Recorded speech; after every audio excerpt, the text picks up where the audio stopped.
Gender equality is fundamentally a question of power. Transforming the balance of power is essential, not only as a question of human rights, personal development, health and well-being. It is critical to solving some of the most damaging and intractable problems of our age, from ridiculing of women as hysterical or hormonal, to the routine judgment of women based on their looks, from the myths and taboos that surround women's natural body functions, to mansplaining and victim blaming. Misogyny has been everywhere.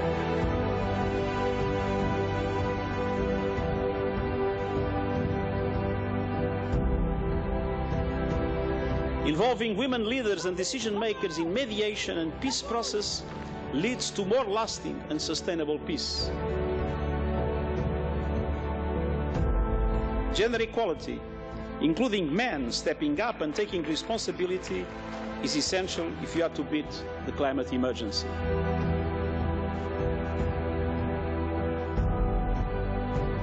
Women's equal economic rights and opportunities are a global imperative if we are to build a fair globalization that works for all. Unless women play an equal role in designing digital technologies, progress on women's rights could be reversed. It is simple math. Women's participation improves institutions. The 21st century must be the century of women's equality. Let us all play our part in making it so. Well, yesterday the world commemorated International Women's Day, with governments being challenged to ensure gender equality and to end gender-based violence. The theme for 2020 is I Am Generation Equality. It is aligned to UN Women's new multi-generational campaign, which marks the 25th anniversary of the Beijing Declaration and Platform for Action, where heads of state committed to ensuring gender equality in their countries. However, how does South Africa fare in gender parity? To discuss this, we are joined in studio now by Fiona Leppan, who is a director at Cliff Decker Hofmeyr, or CDH, and Chief Financial Officer of the Johannesburg Stock Exchange, Artie Takurdin. Plus, in our Pretoria studios, we've got Anne Gitiku Shongwe, who is the head of the UN Women's South Africa Multi-Country Office, or SAMCO. Ladies, thank you. Thank you very, very much for being with us here on the program. Sure. Great. Okay, so let's begin with talking. I'll begin with you, Anne, here in the studio here. Not Anne. Let me begin with Fiona. I beg your pardon. There's a report that's been released by PwC finding that South African women are not only consistently paid less than their male colleagues, there's also no single industry sector in which women earn more than men. This is something that we talk about all the time. It's been around forever, and it doesn't seem to be getting any better. Perhaps you can shed a little bit more light on some of these findings that are doing the rounds. Some of these findings are somewhat startling, given that we have legislation which aims to address these imbalances and the structural disadvantage that women and persons obviously of black origin have suffered as a consequence of apartheid. Women are no different in that situation. And the Employment Equity Act, when it was introduced in 1998, sought to have employers look very carefully at their employment practices and in order to identify areas of discrimination and to set about a program of redressing that and, of course, removing that from the workplace. There have been some obvious improvements, but it's immensely slow.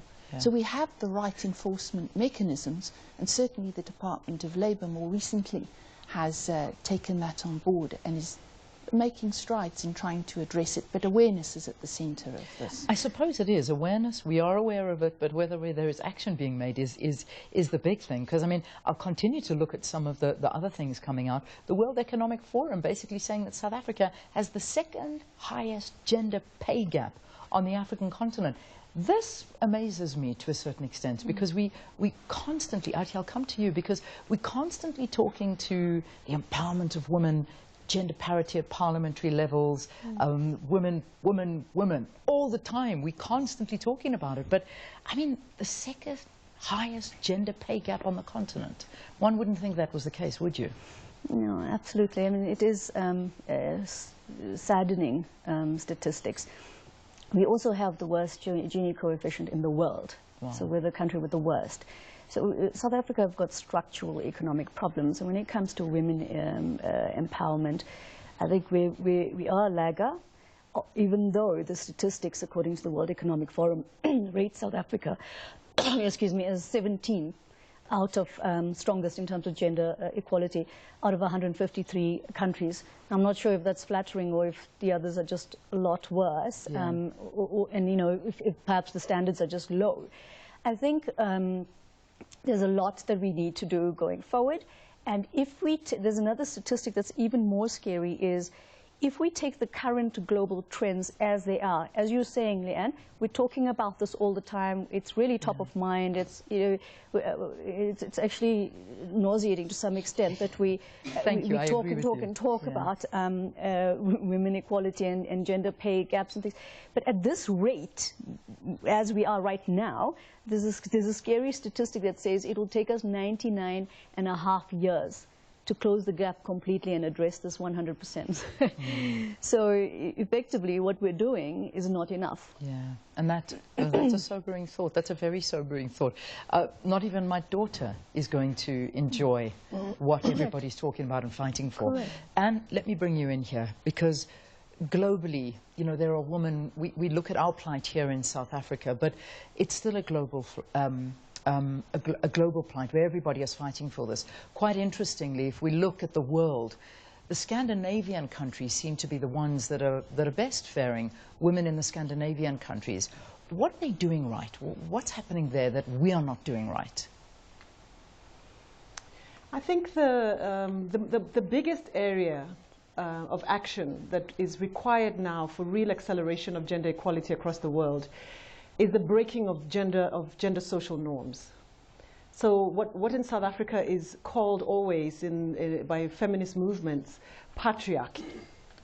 What we find, and there was a recent study done by UNDP that looks at the Gender Social Norms Index and says that of all the people interviewed across 80 countries, 90% of them, both men and women, are biased against women. And so what we find is that even if the intentions are to create change, in real terms, institutions are run primarily by men who may like their wife and their daughter, but in real terms are not ready to change the norms that drive you know, the structure of their workplace. And so what has been different in the Scandinavian countries is that with strong feminist policies, they have challenged norms in the workplace, they have challenged norms in the household. You know that in Scandinavian countries, beginning with paternal leave, it's no longer even called maternity leave. When you have a child, both the father and the mother are required by law to take time off to look after the child. So it starts right there where you're sharing responsibilities fully and start breaking those norms. So this is what we find at UN Women is the really, really last area that we need to challenge. And if you heard Antonio Guterres, our Secretary General, speaking, he said it's really about power in the workplace. It's about women being able to actually realize their rights fully, with men as real partners and men as champions and men really taking the initiative to break these stereotypes. Yeah.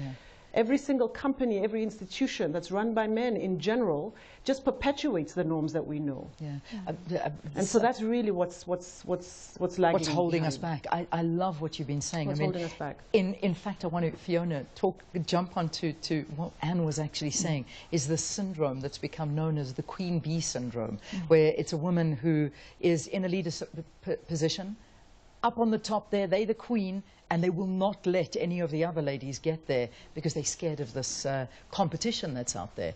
And this is the reality, is that as much as we fight to get to that position, we don't pull women up with us on the way. Yes, and there's a phrase that I was taught once by a particular judge, that it's the psychology of a dud to keep his competition or her competition out of range. And it's a great pity that women, when they do achieve that role, sometimes exhibit these tendencies when the obvious push is to bring others up with you so that you can share your experiences and, more importantly, to encourage them to break through those barriers. Yeah. I mean, the JSC this morning, I think you're ringing the bell for, is there something happening for International Women's Day? That's right. It's a global movement. Yeah.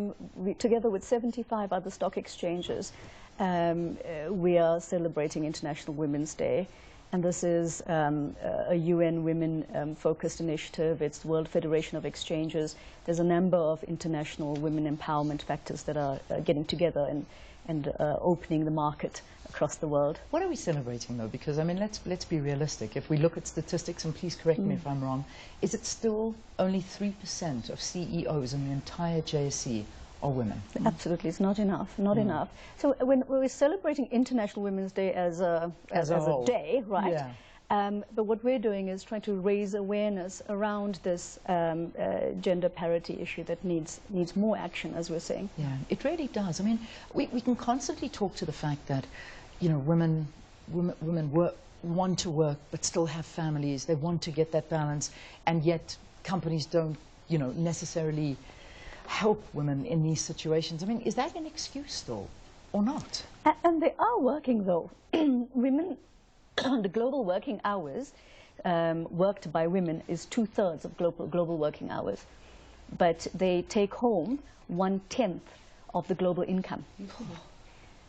So they are actually working, and there's a lot more women in the workforce than you know, decades ago. Yeah. But absolutely, I mean, look, I'll challenge your view though about the queen bee, because at the JSC, 67% of the board is female. Good. Yeah. I can hear, and also wanting to challenge that. Yes. Go for it. I can see you rumbling through your papers. You want to challenge the queen bee. You see, I mean, Leanne, I think the truth of it is that this is what it's a man's narrative about this queen bee. It's not true. Great. I think what really happens is that because we have to challenge this patriarchal system, we are all part of this patriarchal system, and you know, this is what we've been told, that when you go into a boardroom, behave in a certain way so that you become like the men. You know, and so in that process, you were then associated with this queen bee. I really don't buy that story. I think the real issue is this is structural.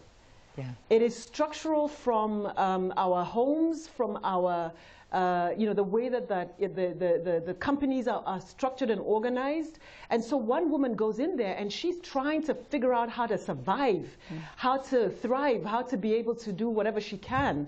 And even, you know, you don't know how many women sit there in the boardrooms and quietly trying to push the agenda to get more and more women on board. But for many men, in many companies, we speak to them and they'll say to us, oh, we have 2 women on the board, or we have 1 woman on the board, and they're patting themselves on the back. Yeah. So I think we should be careful not to be putting the blame on the women who have made it there, but rather to look at how do we make sure that that institution is actually really driving the work. Fantastic. And is actually creating the change itself. I'm so happy to hear that. You asked the question, why are we, I don't know if you can hear me, my mic fell off, but anyway. Now, I think it's your earpiece. Can you hear now? Is it back? Yeah, I hear. We can hear you perfectly. So, all right. So I think that you asked about International Women's Day. What are we celebrating? I think we have made progress in some very key areas. We've made progress in areas such as girls in school and education, where we're reaching parity, and in some cases more girls in school than boys. We're making progress in terms of maternal mortality. We have more women surviving pregnancy than we did in the past. I think we have more and more laws that are not discriminatory. There was you know, we have over 274 new laws that have been passed in countries. The issue of gender pay gap, 25 years ago when women went to Beijing, nobody even talked about it. We didn't talk about having gender parity in cabinets and in parliament. We have that today. So there is progress, but there are still huge, huge areas that need some real change. Yeah. The issue of violence is pervasive everywhere in the world. In Scandinavia, from Scandinavia to any other poor country in the world, violence in the home, violence in the workplace, is pervasive. It's the biggest thing holding us back. That is why I go back to the issue of patriarchy and the system Yeah. and the social norms that just perpetuate this kind of gender inequality. And I think you have really voiced yourself well, and we thank you so much for joining us. Anne Getiku-Shongwe is the head of the UN Women's South Africa multi-country office. I don't want to end this interview because we've just run out of time. But I think, you know, one of the things that I have to end this on is we see this whole world talking about plans to fight coronavirus, and there are updates every hour from every country, and it's such a big deal. Wouldn't it be nice if that was done for violence against women, for all of these kind of things? Wouldn't that be a nice feeling if we can all stand together for that? Can you imagine how far we'd get? Well, it's 100%. going to challenge the men. Yeah. Because with families that could be impacted by coronavirus, and we're seeing that now in our own country, the parents have taken ill. Who's looking after the children? Yeah. The father's recovered. He's going to be playing a responsible role in relation to his family. Yeah. And I think we'll see that play out in the workplace. Probably it will. Ladies, I have to leave it there. I'm so sorry. We need to get you all back in studio. Fiona Leppan is director at Cliff Decker Hofmeyr, and also talking to us we have CFO of JSC, Arti Tokradin. Thank you very much to all of them, of course, and from the UN Women. Let's take a break. We've got to say goodbye to you after this. Stay tuned.